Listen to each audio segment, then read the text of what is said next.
के बाद वैसे ही विनम्रता आ जाती है और विनम्रता रखनी चाहिए। सो बोले हनुमान जी ने वही विनम्रता भी दिखा दी। संत नहीं संता है नारद जी महाराज। अब इधर महाराज छोटी सी बात आई।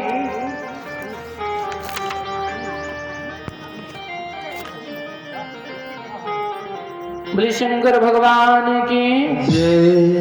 हर हर महादेव।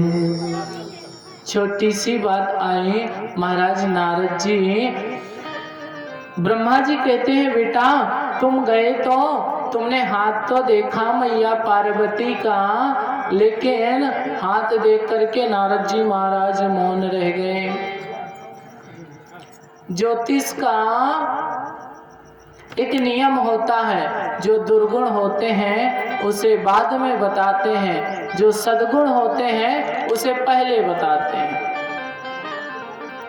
नारद जी वही नियम बोले, देखो हिमालय तुम्हारी कन्या परम सौभाग्यशाली होगी। अच्छा और बताइए महाराज। बोले बस और मत पूछो। अरे महाराज कुछ तो बताओ, आप तो तीनों लोक के दर्शक हो। तो कहा देखो इनको संसार पूजेगा, इनकी पूजा करेगा। अब तो और लालसा जगी, अरे मेरी बेटी को संसार पूजेगा। हिमालय कहता मैं तो अमर हो गया।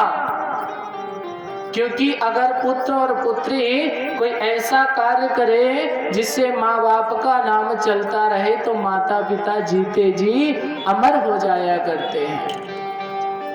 हिमालय कहता है मैं तो अमर हो गया, धन्य हो गया। महाराज और बात बताइए। नारद जी बोले देखो मैंने पहले ही मना किया था, मैं ज्योतिष नहीं जानता। अब तुम पूछने लग गए तो मैं कहता हूँ थोड़ी बता दिया, अब इसके आगे कुछ नहीं। हिमालय जिद करके रह गए, महाराज थोड़ा और बताइए। तो बोले ये परम सुख कारिणी होगी, इनसे जो संतान होगी ना वो तीनों लोक में सर्वप्रथम पूजनीय होगी। अच्छा महाराज और बता दीजिए। नारद जी महाराज बोले बस अब इसके आगे कुछ भी नहीं बता सकता, आप चाहे जितना जोर लगाओ। मैना बागी बागी आई महाराज, इनके कहने से इतना बता दिया तो मेरे कहने से और थोड़ा सा बता दो। नारद जी कहते हैं देखो मैया पूरी की पूरी बात तो ठीक है, लेकिन बस अब थोड़ा सा एक कारण है। थोड़ा सा कारण? बोले इतनी बड़ी शक्ति घर में आई, अब थोड़ा सा कारण कौन हो सकता है नारद जी महाराज, वो कारण भी बताइए। नारद जी कहते हैं नहीं नहीं बड़ा कारण है, छोटा सा। छोटा सा है? कौन सा कारण? बोले इनके जो पति होंगे ना, वो पति जो होंगे वो सीधे सीधे नारद जी ने कह दिया इनके जो पति होंगे पागल होंगे। अब मैया मैना ने सिर पे हाथ ठोका, महाराज ये छोटा सा कारण है। बोले ज्यादा कुछ नहीं। फिर बोले इनके जो पति होंगे ना अजन्मा होंगे। मतलब? बोले मतलब ये कि अनाथ होंगे, ना मम्मी का पता ना पापा का पता। अरे महाराज ये छोटी सी बात है। बोले ज्यादा कुछ नहीं, बिना घर के होंगे, घर भी नहीं होगा। अब तो रोने लग गई, महाराज घर भी नहीं होगा, मेरी बेटी रहेगी कहाँ? बोले ज्यादा कुछ नहीं, श्रृंगार भी करेंगे तो शमशान की भस्म धारण करेंगे तो अघोरी होंगे। अरे भगवान, अघोरी का तो दर्शन ही लोगों के प्राण निकल जाते हैं दर्शन करने पे। बोले ज्यादा कुछ नहीं, बिच्छू ततैया के साथ में सोएंगे। अब तो मैना मैया भागी और नारद जी महाराज का मुंह पकड़ लिया, बंद करो महाराज। हम तो सोच रहे थे कुछ दक्षिणा देंगे, आपको कुछ विदाई देंगे, आप इतना अच्छा अच्छा बताए जा रहे हो, आपने तो वो बात चालू कर दी कि जिससे तो हमारे जीते जी प्राण निकल जाए। अब तो मैं क्या करूं? आपने पूछा, मैं सत्य सत्य बोलने लगा। बोले महाराज आप तो एक उसी तरीके की बात कर दी है। किस तरीके की? एक बार की बात है, लड़की वाले आए लड़का देखने। तो जब विवाह की बात आती है तो उस समय सबसे ज्यादा खतरा होता है पड़ोसी का। अगर लड़की वाले आ गए लड़का देखने, और अगर लड़का देखने आए तो लड़का वाले को खतरा है पड़ोसी का, और अगर लड़का वाले लड़की के घर गए तो लड़की वालों को खतरा है तो सिर्फ पड़ोसी का। ऐसा भड़काएंगे कि दोबारा आपकी तरफ पैर करके भी नहीं सोएगा, उधर सतना पड़ता है वहां नहीं सोना। बोले महाराज आपने तो ऐसी बात कर दी, एक जगह लड़की वाले गए लड़का देखने तो पड़ोसी पहले ही से जला फूका बैठा था। अब जैसे ही भी लड़की वाले गए लड़का देखने तो लोगों ने कहा जाने दो ये देखने। अब देख के लौटे घर में तो संतुष्ट हो गए, खूब कमाता है, खूब अच्छा घर है, द्वार है, गाड़ी है, बंगला है, चलो बेटी का विवाह कर देंगे। और जानते हैं रास्ते में पड़ोसी खड़े मिल गए 2-4 इकट्ठे। अब 2-4 पड़ोसी खड़े मिल गए तो महाराज पहले ने कहा भैया देखा है? हाँ देखा है। अरे बोले सेठ जी का लड़का है, बहुत अच्छा है, बहुत सुंदर है। बोले हाँ ये तो देखा। बोले ज्यादा कुछ नहीं, एक कमी है उस पे ध्यान न देना, विवाह कर देना। अच्छा एक कमी, कौन सी कमी? बोले ज्यादा कुछ नहीं, बस चोरी करता है कभी कैसे। चोरी करता है? चोरी कैसे करता है? ये तो गलत बात है चोरी करना। कहते महाराज चोरी तब नहीं करता जब कभी जुए में पैसा हार गया, कहीं से पैसा ना मिला तो चोरी करता। अच्छा तो जुआड़ी है, जुआ खेलता है? बोले जुआ नहीं खेलता, जब कभी शराब पीने का मन हुआ और पैसा ना मिला तब जुआ खेलता है। अच्छा शराबी भी है? बोले शराबी नहीं महाराज, जब कभी इसको नाच गाना देखने का समय नहीं मिला तब घर में झगड़ा करता है। अच्छा तो झगड़ा भी करता है तो सीधे सीधे कहो कि पूरे दुर्गुण की खान है। अब सीधे बात है, नारद जी महाराज से मैना मैया हाथ जोड़े कहती महाराज आप तो सीधे सीधे कह दो कि तो पूरे दुर्गुण की खान है। नारद जी महाराज कहते सुनो मैया एक सद्गुण भी है। क्या?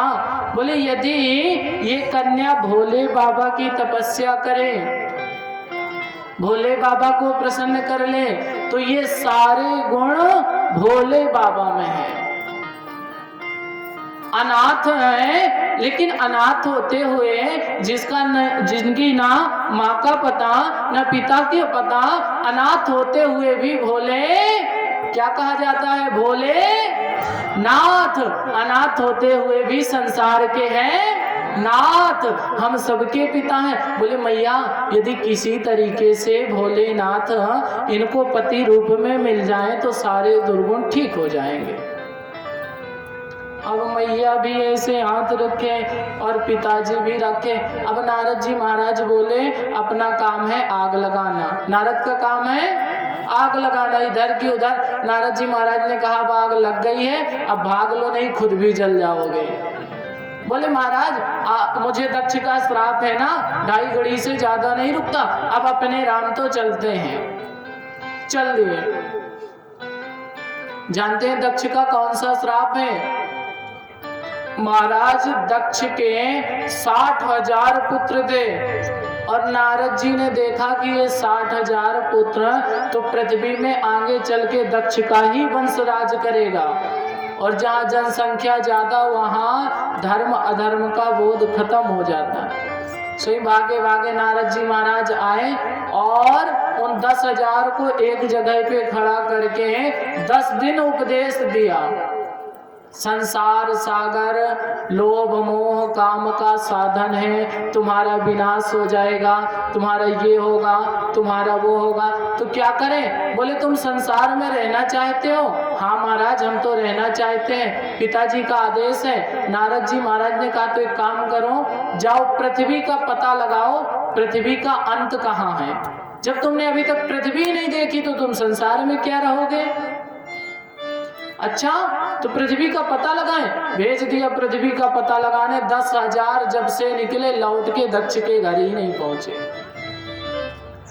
अब दोबारा दक्ष के यहाँ पुनः 10,000 पुत्र उत्पन्न हुए। फिर 10 दिन नारद जी ने उपदेश दिया और 10,000 फिर घर छोड़ के भाग गए। तब जानते हो, तब महाराज उसी क्षण राजा दक्ष ने हाथ में जल लेकर के श्राप दे दिया, नारद मेरे 10,000 पुत्रों को तुमने एक क्षण में, सिर्फ 10 दिन में उपदेश दे करके घर से विरक्त कर दिया। जाओ, मैं तुम्हें श्राप देता हूँ, तुमको मेरे घर में पुत्र बन के आना पड़ेगा। और एक श्राप और सुनो, तुम जितने भी बार जन्मोगे, जब भी कहीं रहोगे, 2.5 घड़ी से ज्यादा एक जगह नहीं रुक सकते। श्राप के चलते एक बार नारद जी महाराज दक्ष के यहाँ भी जन्म लिए थे, तो दक्ष पुत्र भी नारद कहलाते हैं। वैसे तो 10वें नंबर के ब्रह्मा जी के मानस पुत्रों में से हैं नारद जी महाराज। अब महाराज नारद जी महाराज आए, बोले अपना काम हो गया, चल दिए। धीरे धीरे समय आया नामकरण संस्कार का, और महाराज नामकरण का संस्कार आया, हो जाते यार। अब इधर भगवान नारद जी महाराज चले गए, उपदेश दे करके ब्राह्मण देवता आए, कुंडली देखी, कुंडली बनाई महाराज। कुंडली क्या बनाई, तब ग्रह तो 4 ही थे, सूर्य चंद्रमा और शुक्र और बृहस्पति, 4 ही ग्रह थे।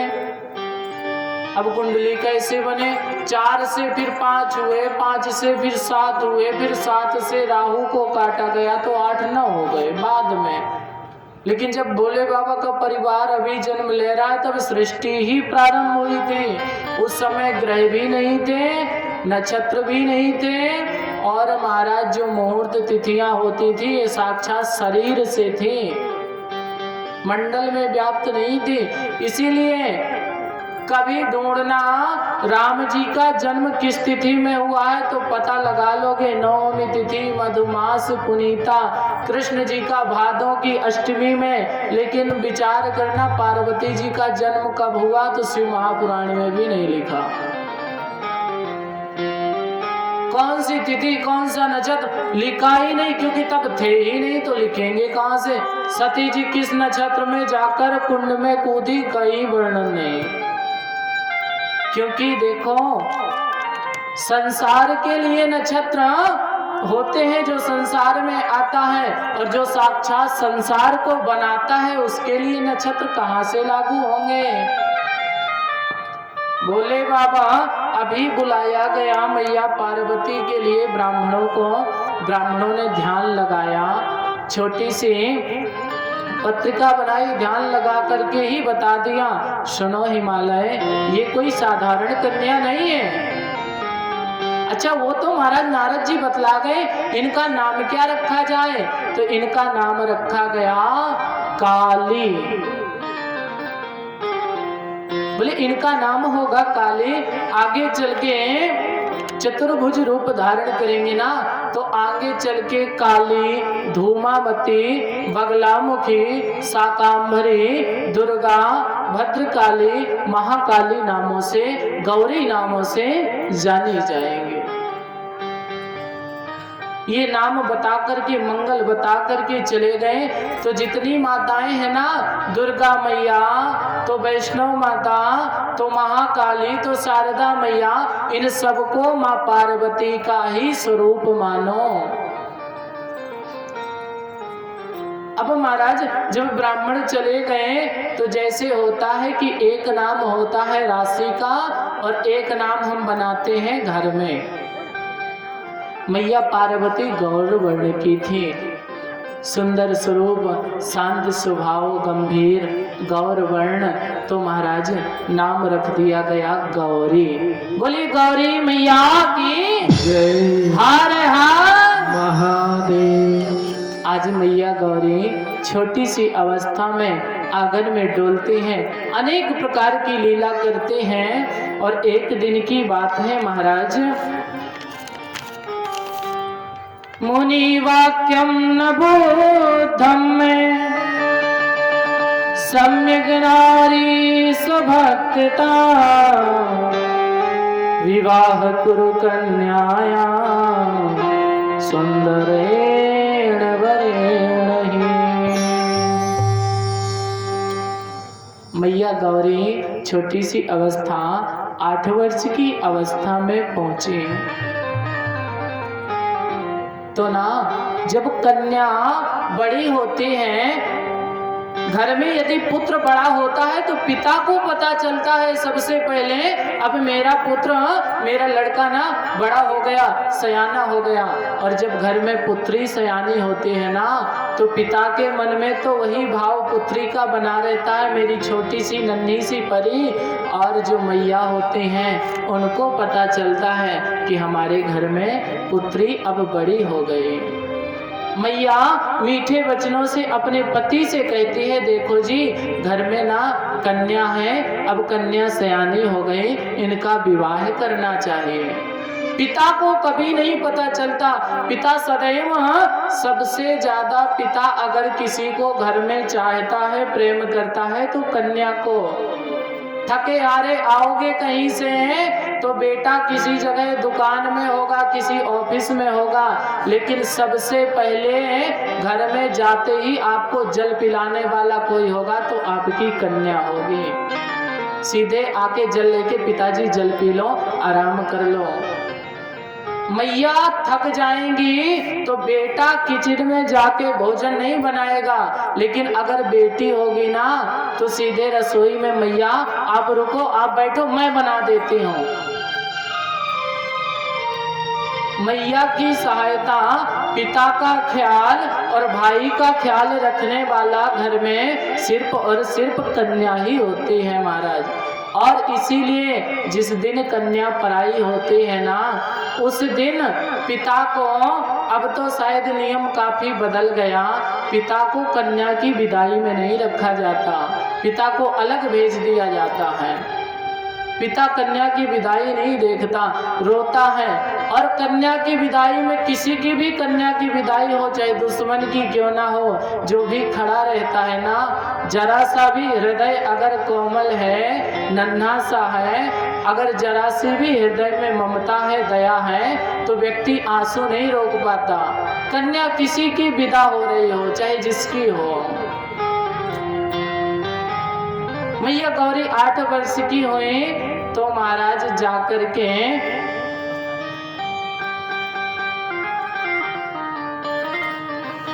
मैं ना सीधे मीठे वचनों से कहती है, देखो हमारे घर में कन्या रत्न भी है, अब ये बड़ी हो गई, एक काम करो, इनके विवाह की तैयारी करो। छोटी सी लीला आती है महाराज। हिमालय ने बुलाया सबसे पहले ब्राह्मण देवता को, और ब्राह्मण देवता को बुला करके कहा, महाराज जाओ ऐसा वर ढूंढना जिसके पास हमसे भी ज्यादा राजपाट वैभव हो, और ऐसा ढूंढना जो कुलीन हो, संस्कारी हो, संस्कार विहीन न हो, इतना सुंदर हो कि उसके सामने हमारी गौरी भी फीकी पड़ जाए। और ब्राह्मण देवताओं को कुछ धन दे करके भेज दिया। अब वो ब्राह्मण 10 दिशाओं में गए, अनंत काल तक ढूंढते रहे, लेकिन गौरी के सुयोग कोई वर नहीं मिला, कोई भी वर नहीं मिला। पूरे संसार में ढूंढा, 10 दिशाओं में ढूंढा। अब लौट करके आए, महाराज आपकी जैसी कन्या है ना, ऐसा वर मुझे पूरी की पूरी पृथ्वी में ही नहीं मिला।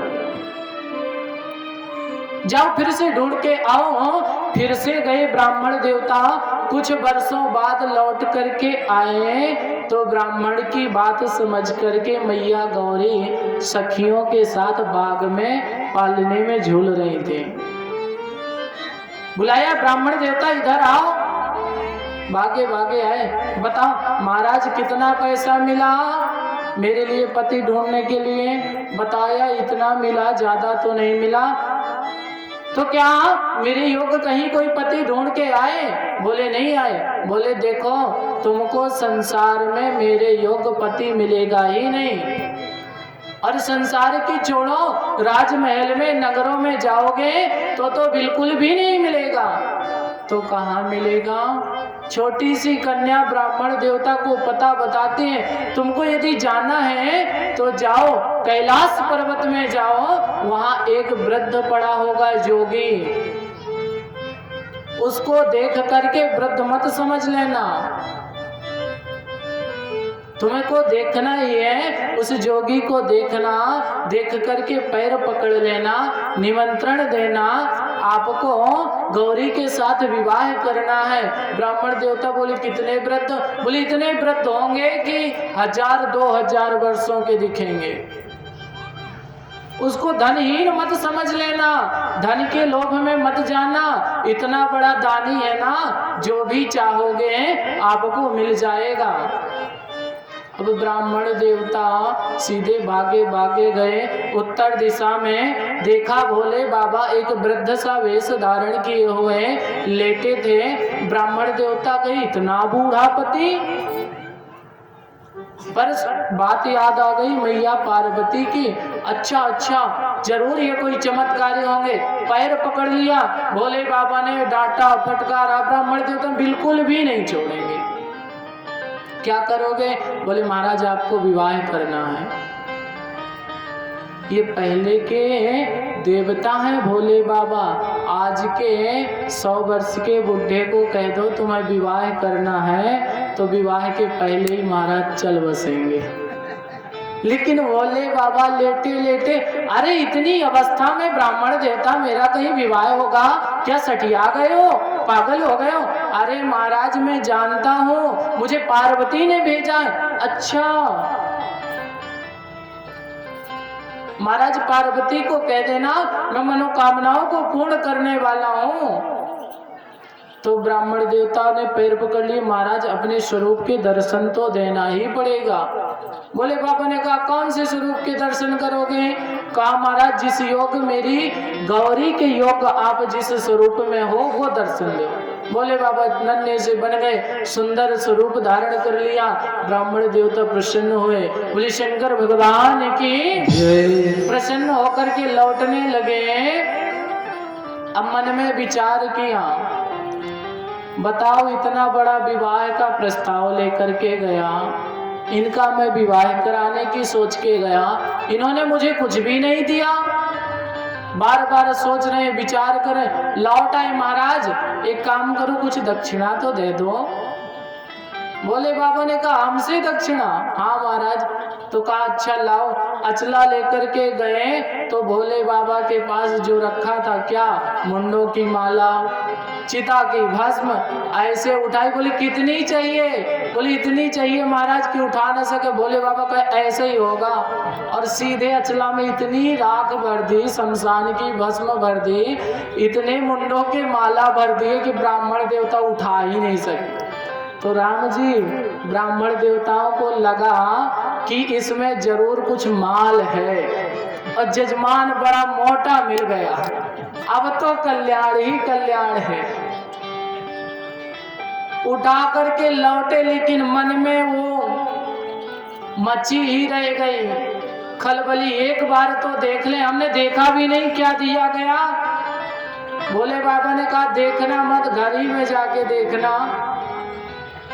अब ब्राह्मण देवता काहे को थोड़ी दूर चले, पीछे देखा यजमान दिख रहा है, अभी नहीं देखेंगे, थोड़ी और आगे चले तो भोले बाबा भी लीलाधारी, जितने आगे ब्राह्मण देवता जाते उतने ही आगे भोले बाबा पहुंच जाते। ब्राह्मण देवता ने सोचा इस पुटकी में खोलें देखें क्या है। देखा फिर यजमान खड़े, अरे यजमान जाते क्यों नहीं? फिर ब्राह्मण देवता भागे भागे कुछ कदम आगे गए, फिर पीछे देखा फिर भोले बाबा खड़े।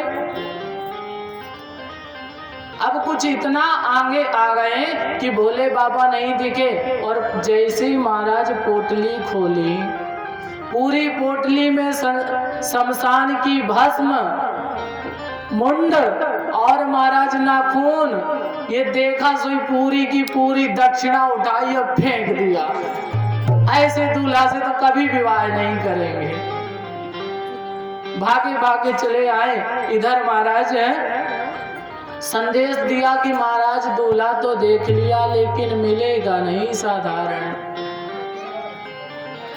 भोले बाबा भी एक छोटी सी लीला करते हैं। मैया पार्वती को ना स्वप्न में ही दर्शन दिया, ब्राह्मण बन करके आए। सुनो उमा, तुम मुझे पाना चाहती हो यदि तो जाओ पहले तपस्या करो। ब्राह्मण वेश धारण करके प्रातः सुबह ब्रह्म मुहूर्त में पहुंच गए। महाराज सब कुछ विधि बतलाए। अब पार्वती को याद आया, आहा मैं तो भटक गई थी। महाराज तुरंत उसी क्षण पार्वती जी सुबह जगी, पिताजी को स्वप्न बताया। मेरे स्वप्न में ब्राह्मण आए, मुझे उन्होंने तपस्या का आदेश दिया। अब हिमालय और मैना दोनों पुत्री के मोह में पड़ गई। आप पार्वती कभी महलों से बाहर नहीं निकली, आपको धूप क्या होती है पता नहीं, आपको भूख क्या होती है पता नहीं, सर्दी क्या होती है पता नहीं, आप जाके जंगल में तपस्या करोगे। पार्वती एक काम करो, तुम ऐसी कुमारी रह जाओ, विवाह मत करो, तुमको हम तपस्या करते हुए तो देख ही नहीं सकते। मैया पार्वती ने बार बार समझाया, अरे पिताजी ये जीवन बड़ा अनमोल है और ये जीवन मिला है तो सिर्फ प्रभु के भजनों के लिए। उनकी तपस्या करने से कभी नुकसान नहीं होता, कभी क्षति नहीं पहुंचती, सर्वथा लोग बढ़ जाया करते हैं। अरे अनमोल तेरा जीवन, अनमोल तेरा जीवन यूं ही गंवा रहा है। अनमोल तेरा जीवन, अनमोल तेरा